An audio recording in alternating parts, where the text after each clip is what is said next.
Om Namo Loe Sarvatrikavarti Ayaryanam.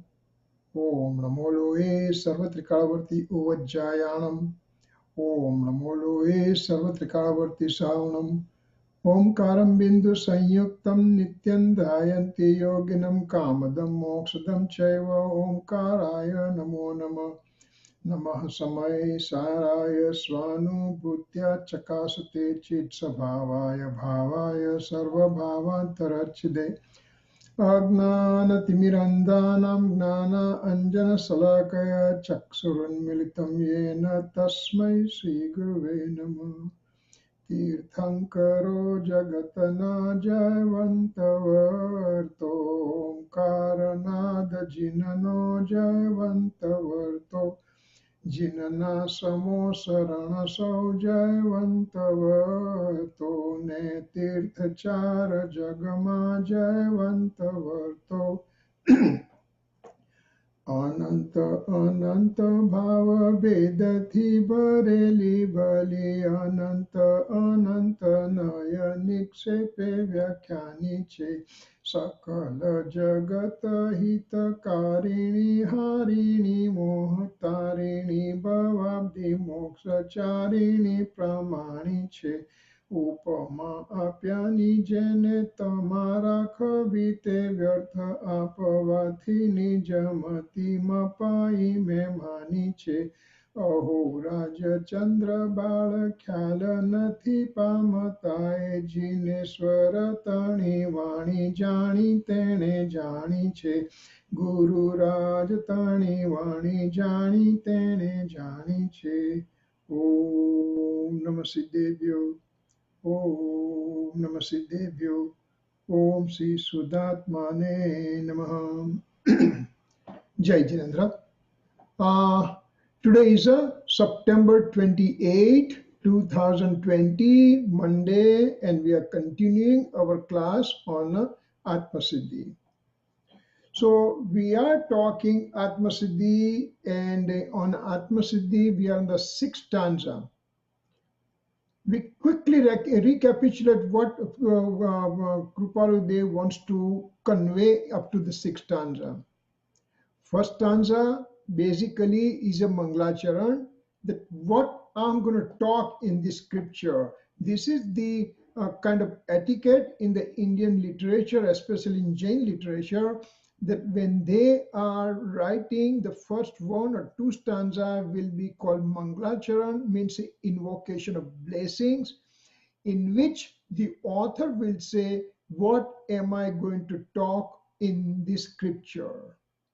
So basically, it just becomes kind of preface that what am I going to learn in this scripture. So first two stanza was basically the preface, and then right away Srimadji comes on the point and says that there are two types of living beings are there. One are the ritualist, and one are the one with the dry knowledge. The ritualist believes in performance of the rituals only.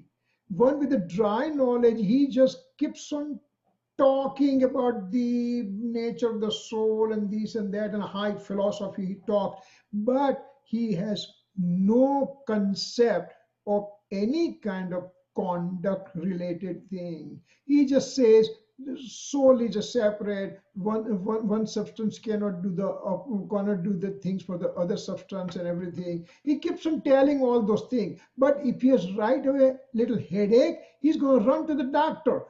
Help me out, help me out. Wait a second. If you're telling that if one substance cannot do anything to the other substance, why do you run to the doctors for medicine and this and that and everything? So he describes about those two types of people, and now he says, after describing those people in detail, he said that all these things, when you do any knowledge or any kind of rituals you perform, they're useless if there is no associated right faith. So first he tells us, if you're blind ritualist, that's not good.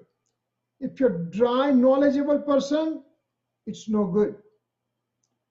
Now that I'm thinking to do both the things, to balance myself, suddenly he comes out and says, wait a second, they both will not be useful to you. Srimadji, what do you want me to do? What he's trying to do is, I am in the deep slumber. I'm in the extreme darkness of wrong faith. So, first, he gives me a little hand to say that, okay, I'm going to help you out. Come on, come on, come on. He just shows some pathway to me. And as I'm progressing somewhat according to Srimadji, then he starts putting bigger and bigger conditions to me. Remember, see what happens. A child, we have a child or grandchild in the house. We just give kind of little bit of, we just say, hey, come to the temple. You will like it. Well, he says he doesn't believe it. Then you can just say, you know what? If you come to the temple, you can get a 5 punya for the 5 upvas. If you go and do Namuka mantra, you can get 10 upvas punya and this and that and everything. So we give kind of a little lollipop to him. He starts coming, and once he starts coming, then he enjoys and he likes it, and he has friends, and he gets in. Thereafter, there is no tomorrow. See, similarly here, for people like us who are ignorant, totally in the deep slumber of wrong faith since time infinite. So he tries to tell us, tries to bring us out, and each step he's trying to help us out to do better and better. So having said that, we are coming on the 6th stanza. What he says, let's bring the slides and talk from wherever we were left over, and then decide what to do next.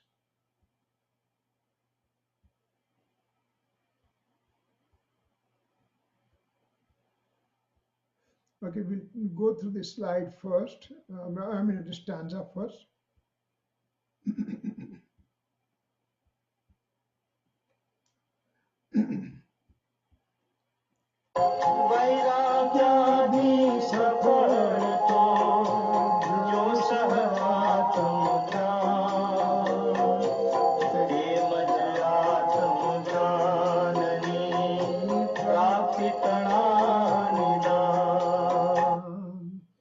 So what he says is, see, this is the beauty of Srimadji. He had an extreme amount of intelligence. And through the intelligence, he is using simplest possible words to give a deep meaning to the stanza. If somebody does not know anything about spirituality, at least he says, oh, these words are not that foreign looking words. I can understand those words. So what he says, Vairagyadi Sapada, means if you want to get the right faith, then you have to have renunciation and worldly indifference. Worldly indifference and renunciation, they are only successful if it is associated with the right faith. But Srimadji, I don't have right faith. I'm in the wrong faith. I'm in mithyatva. What do I have to do it? That means when whatever I do today is useless, then I just get dejected. I say, I don't want to do anything. Forget about it. Because, you just said that if I don't have right faith, it is useless. Yes, he gave that little warning to us. But then next line, second line, he shows his intense compassion. And in the compassionate feeling, Srimadji tells us that, remember, okay, you don't have right faith. Don't worry about it. But if you do renunciation and apathy towards worldly object, but your aim is to achieve right faith, then all those procedures, all those rituals, etc., they'll be helpful to you, provided your aim is to get right faith, samyak darshan. So, first line he says they are useless. If you don't have right faith, everything is useless. But second line he says, no, no, no. But if you keep doing those renunciation things, etc., donation, charity, austerity, worshipping the Lord and everything, scriptural reading, etc., daya, dan, vrat, tap, jap, bhakti, swadhyay, etc., then they will be helpful if your aim is to achieve right faith. So he gives assurance to us that don't stop. Whatever you're doing, continue doing that. So having said that, let's see, we have so over here he gives us two things. 2 points will be discussed: rituals and knowledge before right faith. Milder form of toxic emotions and knowledge, both are helpful for obtaining eligibility for obtaining right faith. So over here it says, if you want to become eligible, for obtaining right faith, so mild form of toxic emotions and knowledge, etc., they are helpful. They are helpful for getting eligibility, patrata, for obtaining right faith. Then, having said that, he says, ritual and knowledge after obtaining right faith, for right faith person, these are always benevolent to the soul. The rituals and knowledge after getting right faith, they will be benevolent to the soul. Over here, they will help one to get the eligibility for getting right faith. So this way, Srimad is discussing 2 points in this way. So we have gone through this kind of this graph. So we are not going to talk much about this one. We talk about this Gunsthanak and all those things. Now, abstinence and renunciation are the means since time infinite. Still one does not have benefit from them. I have done this austerity. I have done upvas after ayambel, after samaik, after pratikaman. All those things I have done. I also did the scriptural reading, etc. I took the examinations and I came number 1 and number 2 and whatever. But nothing happened since time infinite. It's not only today I'm doing this one. I keep on doing this one since time infinite. But they are not been helpful to me because, and what are those things that I did? 5 great vows, not minor vows, great vows. What are the great vows? A monk is observing 5 great vows, Mahavrat, and a householder is observing 12 minor vows, Anuvrat. And control of mind and senses, I did control of my mind and senses, and I have closed my eyes to not to see evil. I have closed my ears. I have done all kind of things and everything. To protect the worldly living being, I have gone out to protect the living beings of the worldly living being, from starting from bacteria all the way to the 5 sense sentient living being. I try to help them out. To give up, I did the renunciation. I become naked saint. I gave up the house, property, family, etc., etc., etc. I practice 8 types of yoga. meditative practices I perform. I was conducting prayers for again and again. I recite the 142 stanza of the Atmasiddhi, or 415 stanza of the Samisar, or 48 stanzas of the Bhaktamar, etc. All those things I did, and I did intense physical penances. But still, they are not helpful to me since time infinite. So what do I do? Whatever, all these things, these are the things that people say, if you do this, you are a religious person. And I'm doing it, and now you are coming out and says, they are not helpful to me. They are useless to me. So that means, do I have to start doing the violence and stealing and speaking lies, etc., etc., and having an intense amount of greed and everything? What do you want me to do? Remember one thing.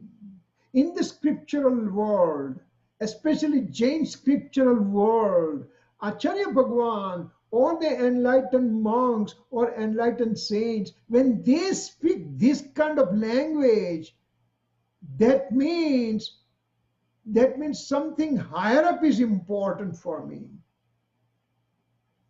That means whatever I am doing, all these things, they are not helpful to me. There is something missing over here. What is that thing missing? That's what we have to see. A bridegroom's party is called Jan. Jan means a bridegroom's party.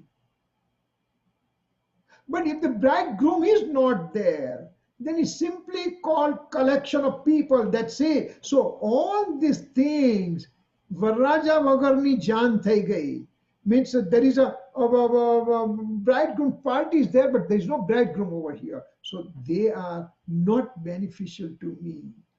So, Cha Dala, Dala 4, Gatha 5, what it says?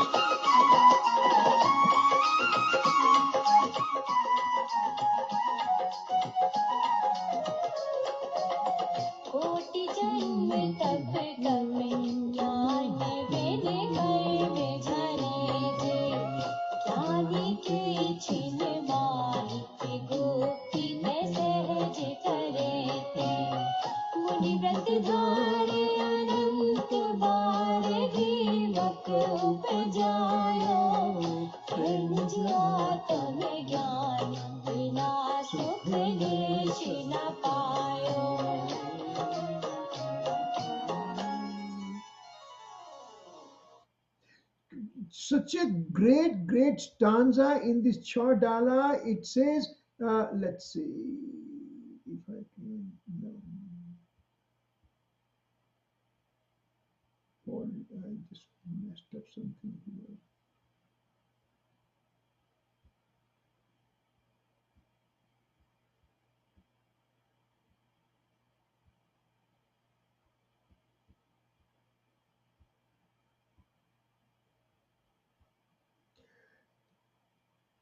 What it says, Munivrata Dhara Ananta Bar Griva Kupajayo Pe Nija Atam Gnan Vina Sukhalesana Payo. It just says over here that when you don't have right faith and you become a naked saint, you took a diksha, you become Digambar monk, you give up everything except the physical body, all kind of attachments you gave it up.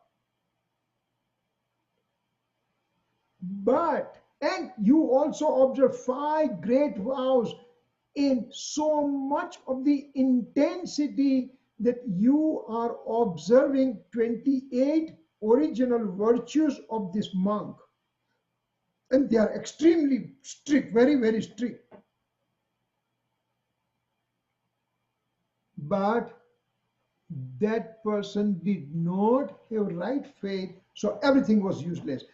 Munivradhara means he became the monk, and as a result of observing all 28 external virtues, He collected tons of auspiciousness, and upon death he went to the highest possible heaven where wrong faith person can go. It's called Grivak. Grivak means neck dwelling celestial being, very high place. But because there was no right faith generated with that, then he did not get any supersensuous bliss. It's a very powerful stanza that in the Chaudhala. This is the a really great stanza. And Gurudev Sikhanji Swami loved this stanza, and he used to recite this one several times. Every 3-4 pravachans he will recite this stanza, just to make sure that the listeners are aware that yes, you do rituals, yes, you do scriptural study and everything, but the aim has to obtain right faith. Just to give up the clothes, just to give up the house and etc., it means nothing. What do you mean by nothing? Well, all the animals you look, they have no clothes on. You mean they are all Muni? Then can we call them Muniraj then? No, because if there is a external nakedness and all 28 virtues of the monk, but internally he has also obtained right faith, then it is a significant, like the Kunkunacharya Dev, 2000 years back, he is a naked saint, and he writes a scripture that we really still today worship those scripture. Amritchandracharya Dev, 1000 years back, he had also right faith along with it. So those kind of monks, and if several monks in that lineage happened, then that's the one is important, because they have the experiencing of the soul. That's what is important thing is there. So now, wait, why did I get the Hindi slides here? One second, sorry about that.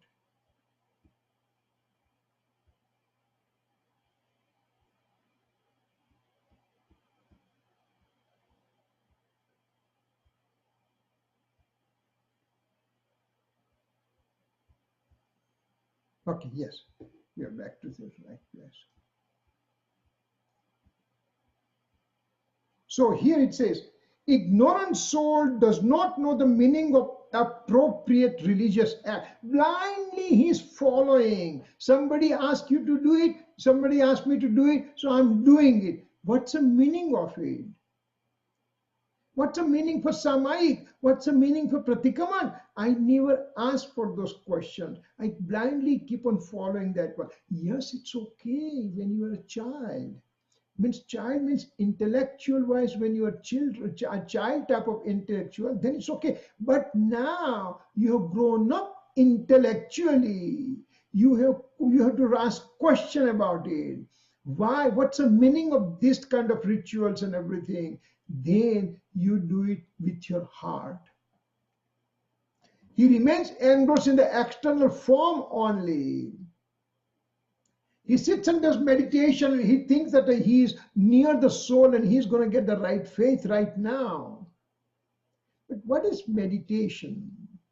Lack of better word, we call meditation, but it's not the appropriate word. We just do contemplation only. We are sitting in a corner, eyes closed, and we are just sitting like a statue and everything. But we have reflective thought going on about the nature of the soul. I am the soul. I'm the powerful soul. I'm the all-knower soul. I am supersensuous soul. And all those kind of reflective thought that we are doing is contemplation. This is reflective thought, and these reflective thoughts are associated with a karma bondage. And when there is karma bondage, there is no karma-free state. So, so-called meditation that we so-called practice today, remember, it is not been said not to do it. Hold it. It's never been said that don't do it, but do it with an understanding why I'm doing this one, because I met so many people where I can do meditation for 1 hour, 2 hours, 3 hours. So what? It means nothing. Did you get the experiencing of the soul? No. Did you get primary abstract comprehension, nirvikalpta? No. Then that one you have end up doing infinite times in the past, nothing happened. Now I have to raise the bar. And Acharya Bhagwan and Srimadji over here helps us out to raise the bar to understand who am I? હું કોણ છું ક્યાંથી થયો છું સ્વરૂપ છે મારું ખરું કોના સંબંધે વળગણા રાખું કે પરિહરું. At age of 16, this pious soul is writing this kind of poems, which has a deep, deep, deep imprints. So we have to understand that part of why I'm doing all this, what's my true nature and everything. So he does not concentrate within. He is engrossed on external form, but concentration means he does not have primary abstract comprehension, means he does not have nirvikalpta, means he does not have experiencing of the soul.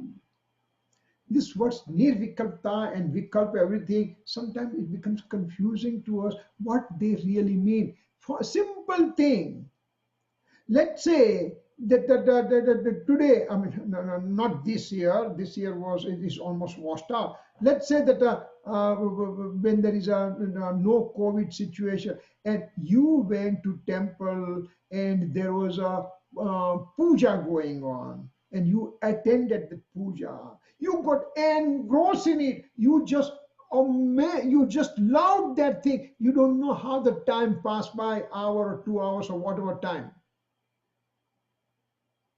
You were enjoying every second of it. When the stanza was getting sung, you were just listening to that. You were pondering on it. You were reciting again and again. You were trying to understand the meaning of. You were totally into that puja. Now you come back home and you have been asked, how was the puja? How was the temple? Fantastic. What is fantastic about it? Tell me what happened. Well, there was a puja going on, and then you describe the whole thing, how the puja was going on, what was the explanation, and all this thing. You describe. When you're describing, you are not enjoying it. When you are enjoying it, you are not describing it. When you are enjoying and engrossed into the puja, you were into it. Now you're coming out, now you're putting words to that happiness that you had in. So concentration within means to get engrossed within, means there's no thought process. You simply are engrossed and enjoying it. And when your reflective thoughts means you're speaking about it or describing about it, that's called reflective thoughts. Reflective thoughts is associated with the bondage, and experiencing is called beyond thoughtful state, and it is called nirvikalpta or primary abstract comprehension. So he has not concentrated within. Since time infinite, he keeps on performing the act, but attention is drawn to the body acts only. I can do one upvas, I can do one ayambil, no, I can do 8 ayambil, I can do 8 upvas, 30 upvas, whatever I can do. But that's a physical body's activity. Not to get the food is considered as fasting for me. Yes, it's a fasting, but it's not called upvas. Upavas has a very deep meaning. Up means near, vas means to stay near the soul. That is called upavas. And when one does that, then he just forgets about the body and giving food to the body, etc. And that is called real upavas. Here, I'm not getting food.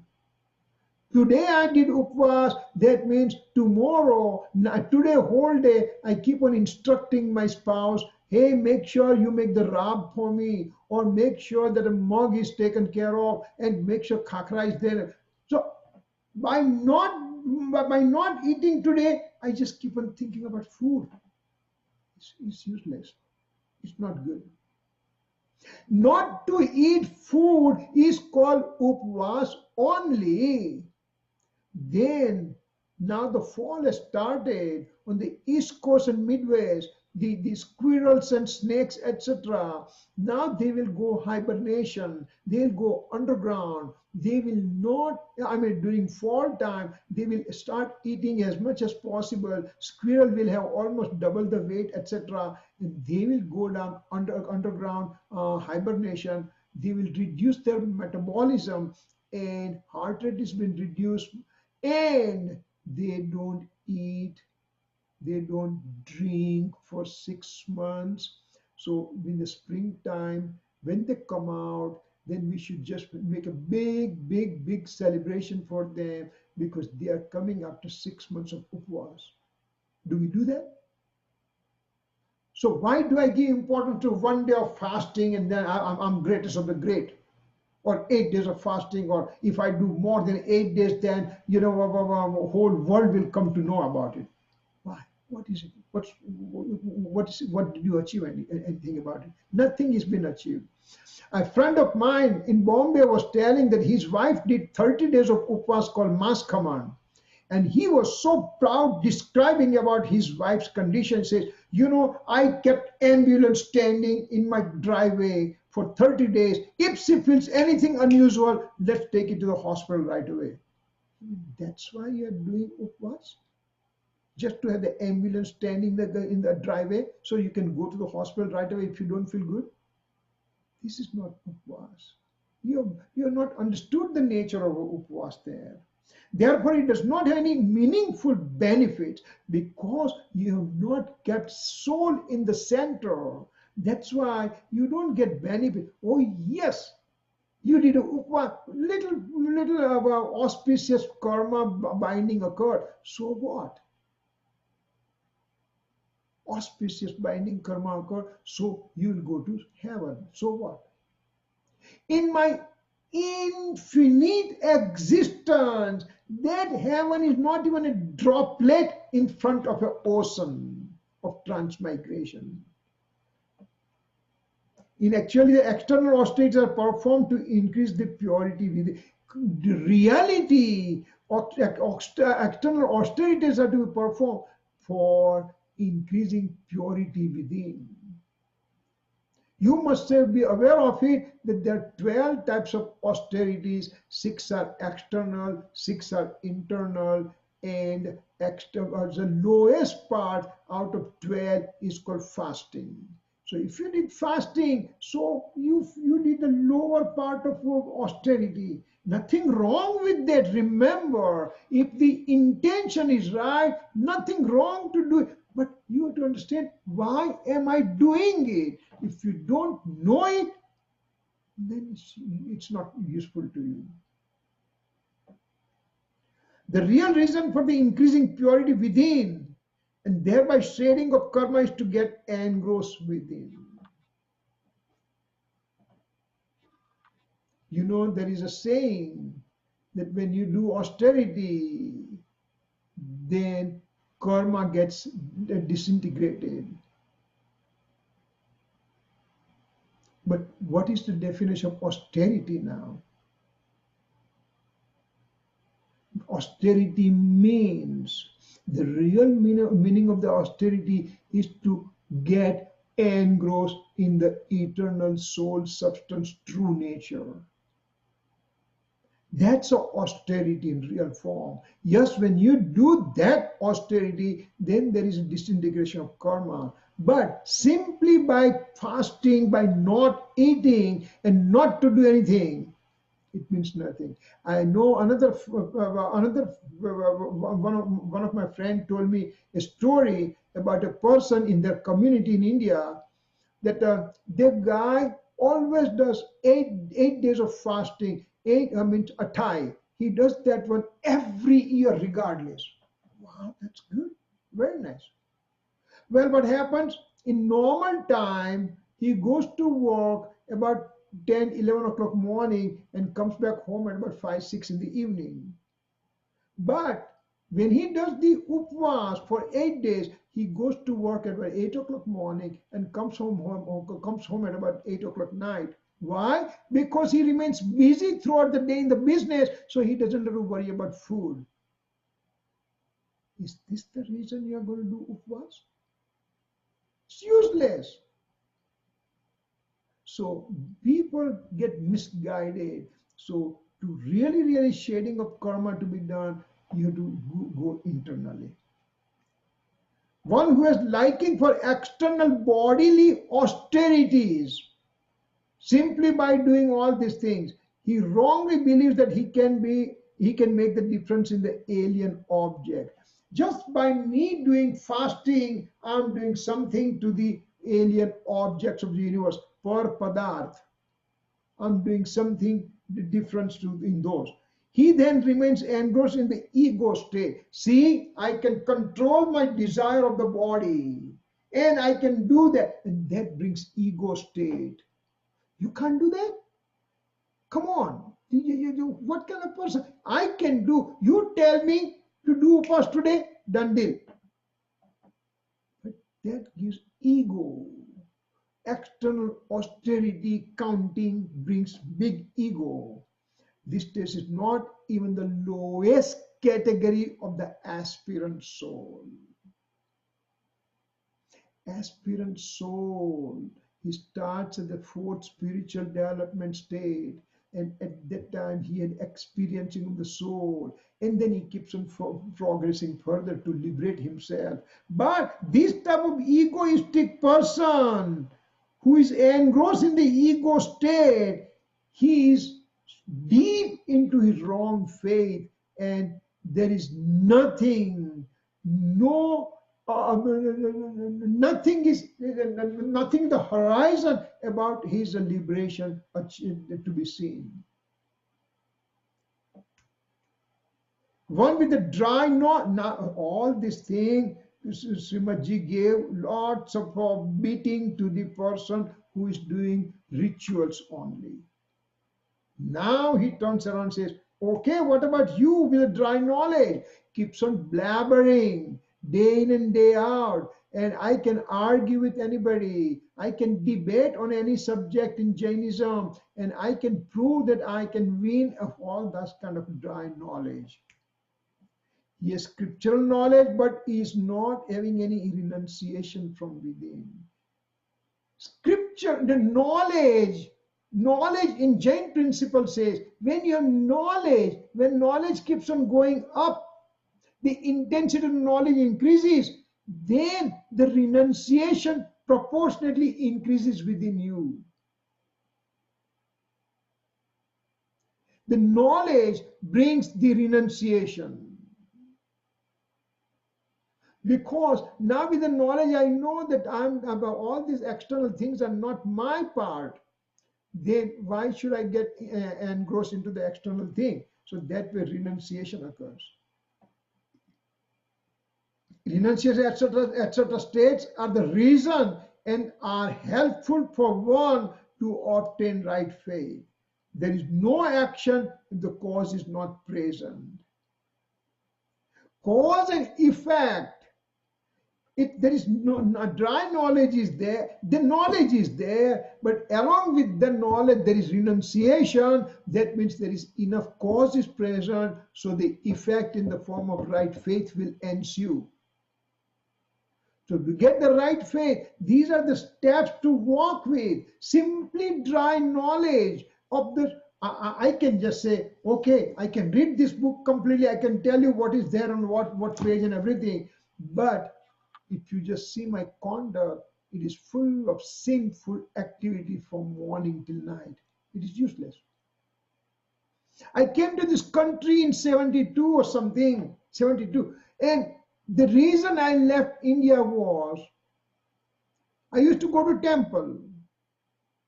And when I go to temple, there is one gentleman used to read the scripture, and 10, 15 people will be listening. He'll be doing puja, abhishek, etc. And then he'll start reading the scripture. And when I used to listen to him, I thought the real God is on the earth right now. Very pious looking person, soft spoken person, everything.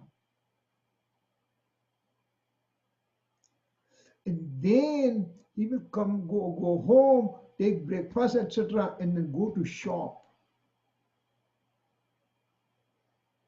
In the shop, the laborer has done a 10 cents mistake.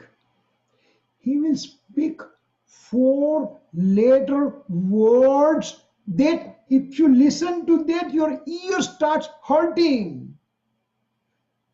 Is that the same Bhagwan sitting in a temple? He became evil right now. If this is the religion, I have no part of religion. So one has to be very careful. What you speak, you do. What you preach, you have to practice that one. Indifference towards a worldly affair, less attention to bodily activity, detachment from the surrounding, control of ego are necessary steps for eligibility to obtain right faith.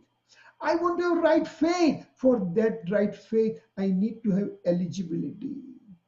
And to grow a good crops, then I have to plow the land. I have to sow the seed. I have to give the watering to the seed. And then I will get the crops that I'm looking for. So I have to have eligibility to start with. If I have the seeds with me and I don't plow the land and everything, nothing is going to grow. Simply throwing the seed there won't happen. So one has to have eligibility. That eligibility, along with the knowledge, has to be indifferent towards worldly affairs. Not to get excited, not to get deep, there is the words in Gujarati. It says Ishtayog and Anishtaviyog. Ishtayog means favorable things to achieve. You got something favorable thing, or you end up getting something unfavorable thing with you. No matter what those things happen, one remains stationary and in equanimity state. He doesn't become a kind of big egoistic guy just because he achieved something, or he starts blaming whole world when something went wrong. No, he remains indifferent. Is less attention to bodily activity. Detachment from the surrounding. He just keeps the things. He just takes the less and less interest in surrounding. More he reads, more he understands, and more he goes towards the soul. That means less attachment to the worldly affair. His ego gets controlled. These are the necessary steps to have right faith. If these states are present with the knowledge, then such knowledge is worth it. All these steps that we mention over here, and the knowledge is also with there, then this knowledge is worth it. Otherwise, it is useless. I can keep on blabbering, keep on talking and talking and talking about it, but if I'm not doing follow-up, not whatever I'm preaching, I'm not practicing about it, then that spoken words has no value. A cassette recorder can also keep on talking and talking and talking. Means nothing. I can also keep on talking and talking. Nothing happens. But I have to internalize that knowledge. Application of the knowledge has to be there. A child is sitting there, and the daddy says to child that, hey, my son, get a glass of water. He's playing video game. He says, okay. After 5 minutes, daddy says, beta, I told you bring a glass of water. Yes. After 5 minutes, don't you hear what I'm trying to talk to you for a long time? Bring the water to me. Daddy, you spoke 3 times. First time softly, second time firmly, and now you spoke angrily. You mean, did this kid hear it, hear the message, or not heard the message? He heard, but he did not act. That means he has not heard the message. Even though he exactly repeated all 3 times word what daddy spoke. So that knowledge is right knowledge when associated with internalization. So one has to try to do that. Bridegroom's party is colorful and lots of enthusiasm present, but in this party, if the bridegroom is not present, then it is useless. It's a bunch of guys, that's it. It's not called bridegroom party. Similarly, renunciation at such a state are present with the knowledge of the soul, then they both are useful to each other. This is Srimad Ji, Vachanamrut, 6th edition, page number 716, Updesh Chaya, number 10. This is what Srimad Ji writes. For obtaining self-realization, one must have eligibility. Now that Srimad Ji defined that simply ritualistic guy alone is useless, simply dry knowledgeable person is useless. Now he says eligibility. He now starts giving definition what he wants us to convey. So he says, for obtaining self-realization, one must have eligibility. What's eligibility? He must give up his self-willed nature, swachhanta, and ego, etc. state. I can just, whatever feels okay to me, that's what I believe. No, that is not right. Your belief has to have solid knowledge behind. You have ego, etc. state. If as long as this ego is there, nothing is going to happen to you. For having right intention, one must reduce his toxic emotions. Kashayini upsanta. I have to reduce my toxic emotions. Anger, deceit, ego, greed. They are called toxic emotions. They are called kashay. So they need to be reduced. Praise or insult, favorable or unfavorable situation, he must have equanimity. Without eligibility, divinity is not getting generated. I want to have divinity. I need to have vitragta, but I need to become eligible. If I'm not eligible, nothing is going to happen. Yes, indifference towards worldly affair. He honors the enlightened person. He has love for his true state without any blemishness. He removes his dependency on bodily activities. Without right faith, one nourishes his ego and self-willed nature. And so, all these things, when I have it, they are the basis for me to obtain right faith. So, of course, without right faith, all these things will help me to achieve right faith. If I don't have right faith, then I may end up with the ego and self-willed nature, swachhanta. Now again, for the eligibility, he's talking more about it. What it says, soul is separate from inclination of attachment and inclination of aversion, rag and dvesh. Soul is separate from auspicious and inauspicious inclination, pap and punya bhav. Soul is separate from mind, body, and speech actions. So this is the nature of the soul. This is all negative connotation we are using over here. Soul is devoid of this, devoid of this, devoid of that, and everything. So this is from negative perspective. Then what it says next, what is soul then? From positive perspective, it says soul is faultless, and soul is all-knower, and soul is perceiver. So two ways, as we said before also, Jainism gives solid information with negation and positive affirmation, both ways. First bullet give you from the negation perspective. Soul is not this, not that, not that, not that. But what is soul? Soul is faultless, knower, perceiver. For example, if I can keep on saying, somebody asks me, who are you? Well, who am I? You are asking me, who am I? Well, I'm not Bakul. I'm not Madhumeta. I'm not Nimisha. I'm not Pratibha. I'm not Sachin. I'm not, but who are you? I know you are not all those things, but who are you? Well, I am Kirit.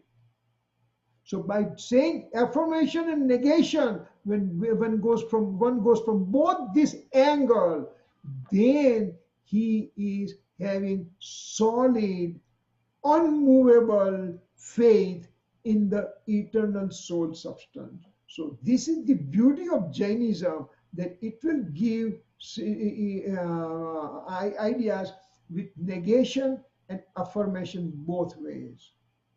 Asti nasti, that's a word we are using in Indian language.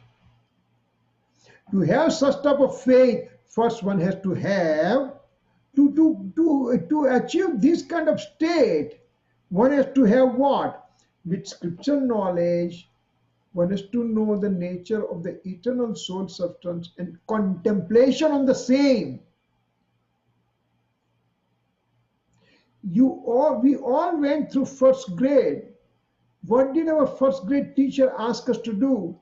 To keep on repeating later number one again and again and again and again. 1 day, 2 days, 3 days, 4 days, 7 days, 10 days. What happened? By just repetition, now imprint is such a deep within my psyche that even in the sleep, I have to write number one. I will write number one properly only. I will not make mistake. So with scripture knowledge, one has to know the eternal soul substance and contemplate, repeat. Living being who wants to get rid of toxic emotions, then he has to remove them with discriminative science. I'm full of ego. I'm full of anger, deceit, ego, and greed. So now I have to understand discriminative science. Who am I? And what are the things which are alien to me? My car is separate from me. My house is separate from me. My business is separate from me. My money is separate. Okay. We know that part. But that's a gross form of discriminative science. It's pretty obvious. Now, second form of discriminative science will be physical body. I'm aware, I'm separate from the physical body. That kind of attitude I have to generate within me, and that will be generated only when I have unfavorable situation for the body. When I get diabetes, when I get hypertension, when I get a heart disease, when I get a cancer, when I get this and that and everything, then I say, okay, this is the physical body. It's a problem in the physical body. Yes, necessary things I will do, but I will not go nuts, crazy about it.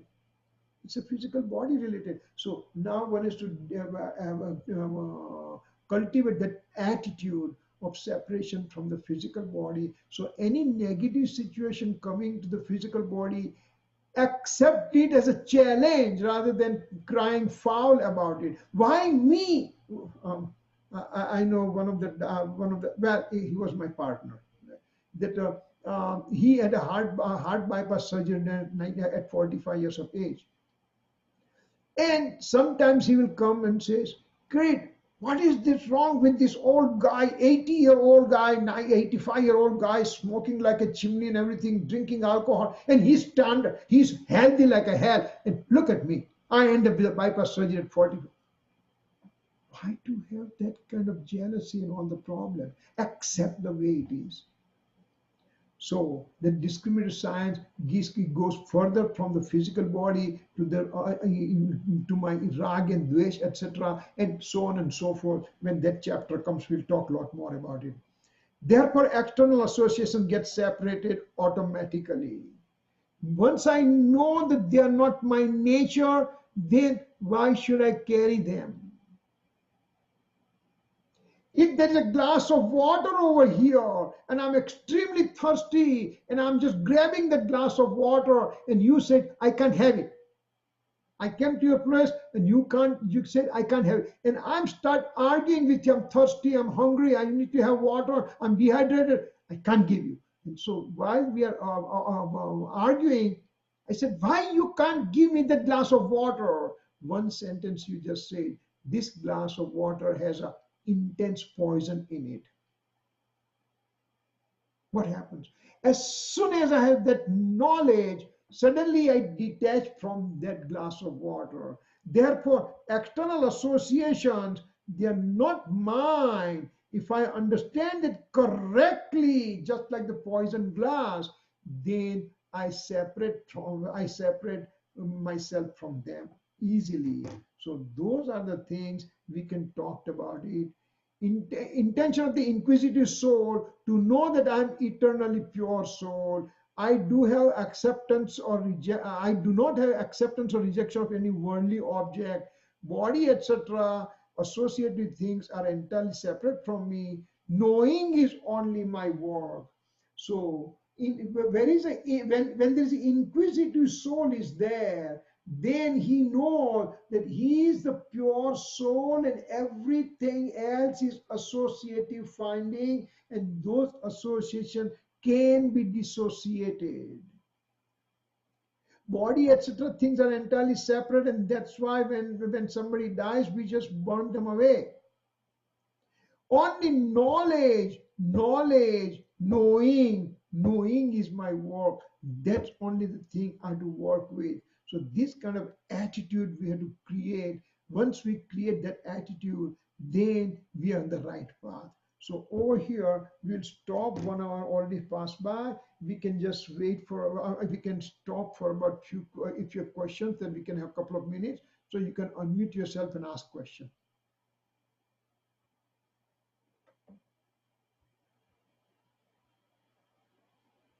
Yes, any questions? Anybody has any questions?